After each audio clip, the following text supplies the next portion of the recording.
વાલા મુક્તો, પવિત્ર ધનુર્માસ આજથી શરૂ થાય છે. ધનુર્માસ એટલે ભગવાનની ભક્તિનો મહિનો. ધનુર્માસ એટલે આત્માને પરમાત્મામાં જોડવાનો મહિનો. ધનુર્માસ એટલે વિષયમાંથી પાછા વળી અને પરમાત્મા તરફ ગતિ કરવાનો મહિનો. ધનુર્માસનો મહિમા આપણા સદગ્રંથોમાં બહુ જ ગવાયો છે.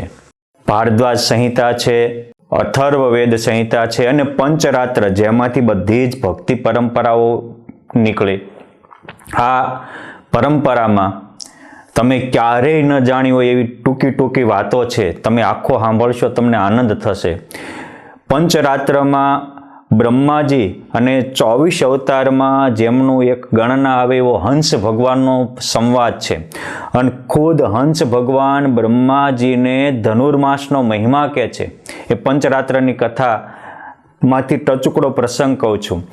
આપણે ગુજરાતની ધરાને પાવન કરતી આજ એ ગુજરાતના નર્મદા ડેમ બંધાતી, સરદાર સરોવર બંધાવાથી ગુજરાત પાણીવાળું અને પ્રકાશવાળું બન્યું છે, હરિયાળું થયું છે. એ નર્મદા કિનારે એક મોટી નગરીમાં સત્યસંગ નામના મહારાજા રાજ્ય કરતા હતા. પ્રજાનું પુત્રવત પાલન કરતા હતા.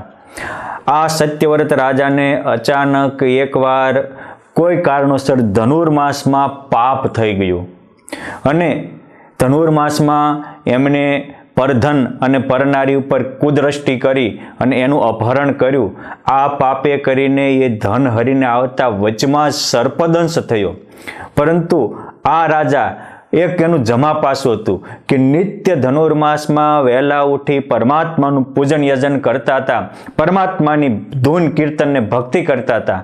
તો એનું કાળ આવ્યો હતો, આ પાપ થઈ ગયું. તો પણ જેવું આ પુરુષ એ ધનુર્માસમાં એમનું શરીર છૂટવા આવ્યું ત્યારે વૈકુંઠમાંથી પરમાત્માના પાર્ષદો આવ્યા અને એ સત્યસંગ રાજાને મુક્તિ આપી. અને એટલે તો ધનુર્માસ અંતર્ગત આવતી એકાદશી એને મોક્ષદા એકાદશી કહેવાય છે. આ ધનુર્માસનો આરંભ માક્ષર મહિનાથી થતો હોય છે. અને માક્ષર મહિનો એટલે ગીતાજીમાં લખ્યું કે માસાના મૃગ શીર્ષોહમ, મહિનાઓમાં પણ માક્ષર મહિનો એ મારું સ્વરૂપ છે. શું કામ? તો કે આપણું જેમ બેસતું વરસ કારતક મહિનાથી થાય છે એ રીતે દેવોનું બેસતું વરસ માક્ષર મહિનામાંથી આરંભ થાય છે. એટલે માક્ષર મહિનો એ દેવોનું સવારનો અરુણોદય કાળ ગણાય. અને એટલે બ્રહ્મ સંહિતામાં લખ્યું છે, અથર્વવેદમાં પણ આની વાત આવે છે કે જ્યારે આ સૃષ્ટિનો આરંભ થયો પછી બ્રહ્માજીના મુખમાંથી પ્રથમવાર બધા જ વેદોનું ગાન થયું. વેદોના ગાનથી ઋષિમુનિઓ પ્રસન્ન થયા, આખી પ્રકૃતિ પ્રસન્ન થઈ, ભગવાન પ્રસન્ન થયા. પરંતુ બ્રહ્માજીના મનમાં એવું થયું કે મારા જેવું ગાન કરતા કોઈને આવડે નહીં. આ જ સ્વશ્રેષ્ઠતાનું અભિમાન એ માણસનું પતન કરે છે. જ્યારે માણસને સ્વશ્રેષ્ઠતા આવે એટલે એને બીજા આપોઆપ ગૌણ થઈ જાય છે, બીજા પ્રત્યે એને નિમ્ન વૃત્તિ થઈ જાય છે. અને પોતાનું ગ્રુપ આખું હોય અને ગ્રુપમાં પણ જો સ્વશ્રેષ્ઠતા હોય તો એ બીજા બધા જ ભગવાનનો સંબંધ ભૂલાઈ જાય છે. આ બ્રહ્માજીને આ ભૂલ થઈ. આ માત્ર બ્રહ્માજીની કથા નથી, આ કથા મારી તમારી કથા છે. આપણા અંતરમાં પણ જે સારું ગાન કરીએ એ બ્રહ્માજી પ્રગટ થયા, પણ એનું અભિમાન આવ્યું. આપણે કોઈકને મદદ કરતા હોય પણ એનું અભિમાન આવ્યું તો એમાં પાછો અસુર પેદા થાય. એ જ વખતે બ્રહ્માજીના કાનમાંથી 2 અસુરો પ્રગટ થયા અને એ પ્રગટ થયેલા અસુરો ખુદ બ્રહ્માજીને જ ભરખવા ચાલુ થયા. એ પ્રગટ થયેલા અસુરો એટલે આપણામાં આવેલું અભિમાન. પ્રગટ થયેલા અસુર એટલે આપણામાં આવેલો સ્વશ્રેષ્ઠતાનું માન. પ્રગટ થયેલા 2 અસુર એટલે આપણામાં વ્યાપેલી અહમ અને આસક્તિ. આ 2 હાવી થઈ ગયા. બ્રહ્માજીએ પરમાત્માની પ્રાર્થના કરી, હે પ્રભુ તમે મારી રક્ષા કરો, રક્ષા કરો, રક્ષા કરો. ત્યારે ભગવાને તરત જ એ અસુરોની સામે યુદ્ધ કર્યું અને કહે છે કે હે અસુરો, પૂર્વે મેં તમને પરાજિત કર્યા હતા, આજે પણ એ જ હું તમારી સામે છું. એટલે એ બ્રહ્માજી ભગવાને એની હારે યુદ્ધ કર્યું, એને પરાજય કર્યા. ત્યારે કહે છે કે પ્રભુ અમારી ઉપર કૃપા કરો. ત્યારે કે મારું ને તમારું આ ધનુર્માસમાં યુદ્ધ ચાલ્યું હતું. અને યુદ્ધના અંતે હું તમારો મોક્ષ કરું છું. આટલું કહીને ભગવાન વિષ્ણુએ વરદાન આપવાનું કહ્યું. ત્યારે આ બંને અસુરો કહે છે, પ્રભુ આ ધનુર્માસની આ કથા સાંભળે. ધનુર્માસમાં જે પરમાત્માના ગુણ ગાય, ભગવાનના વહેલા ઉઠીને ધૂન કીર્તન કરે, એ બધાની તમે મુક્તિ આપજો.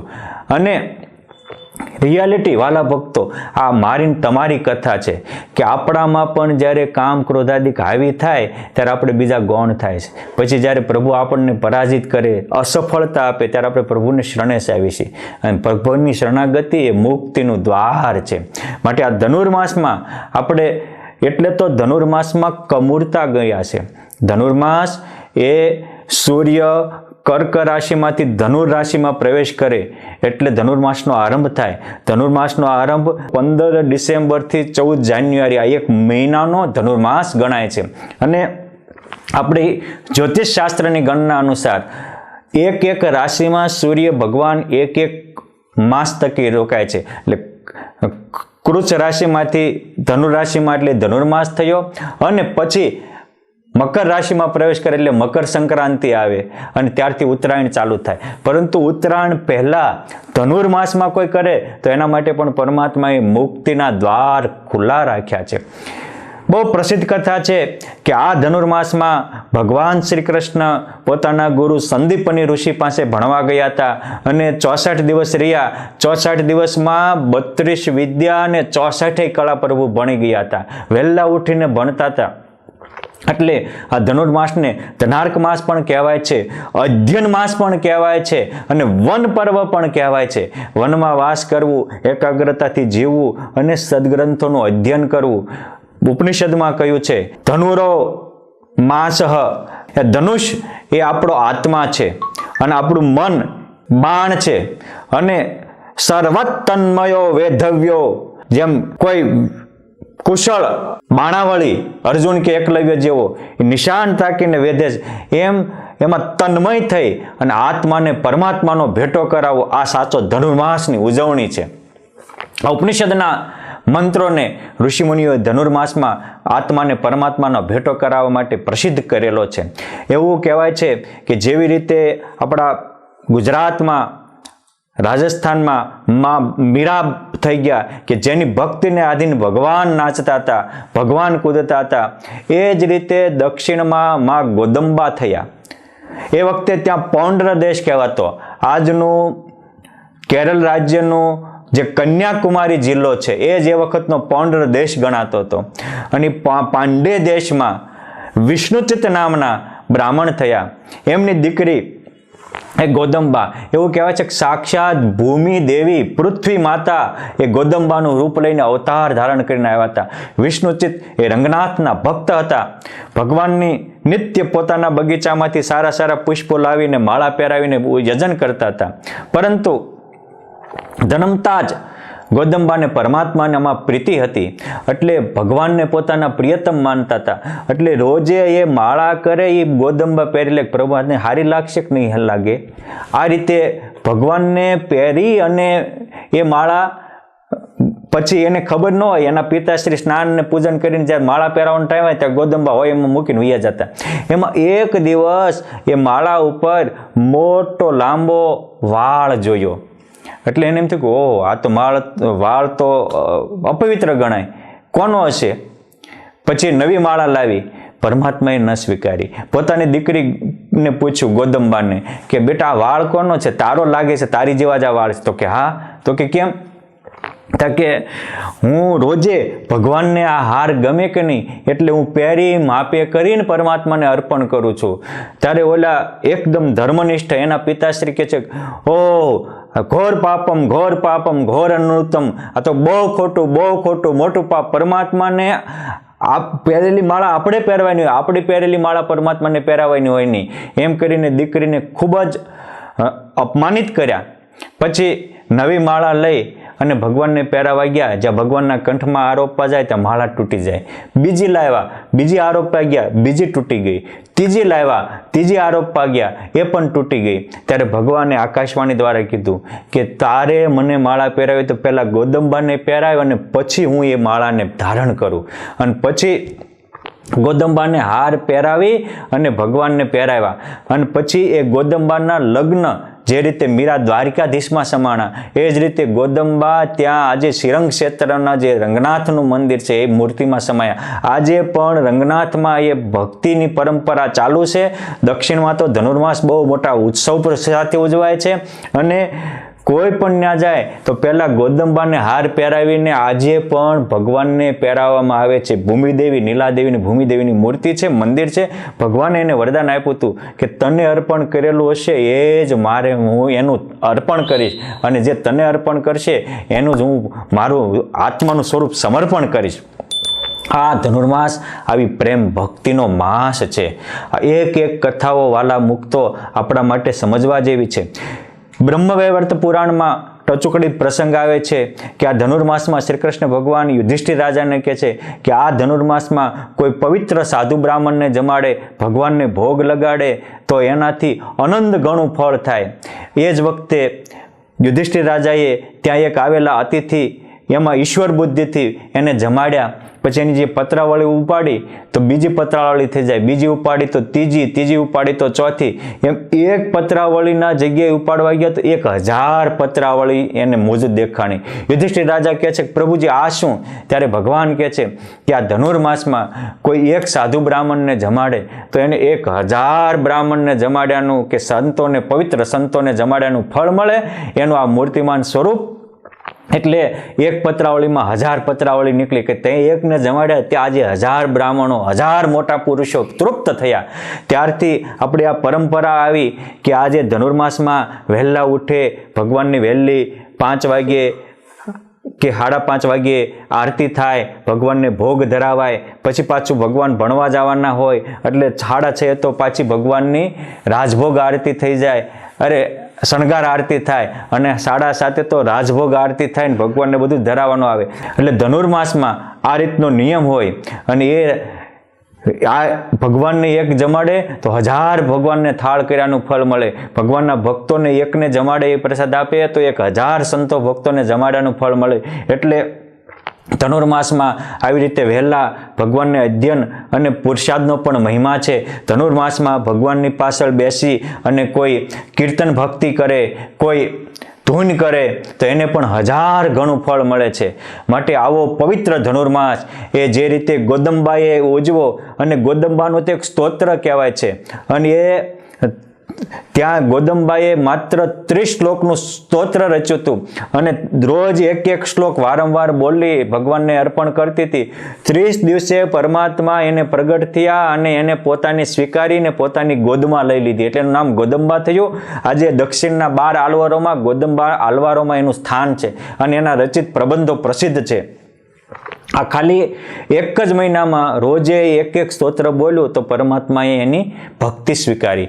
આ જ રીતે સ્વામિનારાયણ સંપ્રદાયમાં પણ ભગવાન સ્વામિનારાયણે દર ધનુર્માસમાં બધા જ પરમહંસો પાસે અનેક ભક્તિના કાર્યક્રમો યોજ્યા હતા. લાડુબા જેવા પ્રેમી ભક્ત જ્યારે ધનુર્માસમાં વહેલા ઉઠી અને થાળ બનાવતા, ભગવાન સ્વામિનારાયણ રોજ લાડુબાનો થાળ સ્વીકારવા પ્રગટ થતા હતા. વડોદરાના નાથ ભક્ત, મહાન ભક્ત હતા. ગોપાળાનંદ સ્વામીના વચને એને ધનુર્માસમાં વહેલા ઉઠીને પરમાત્માની પૂજા કરવાનું ચાલુ કર્યું. તો એ ધનુર્માસમાં એક પૂજા કરી અને સ્વામીના વચને કરી તો રોજે એની પૂજામાં ભગવાન આવતા તૈયાર થયા.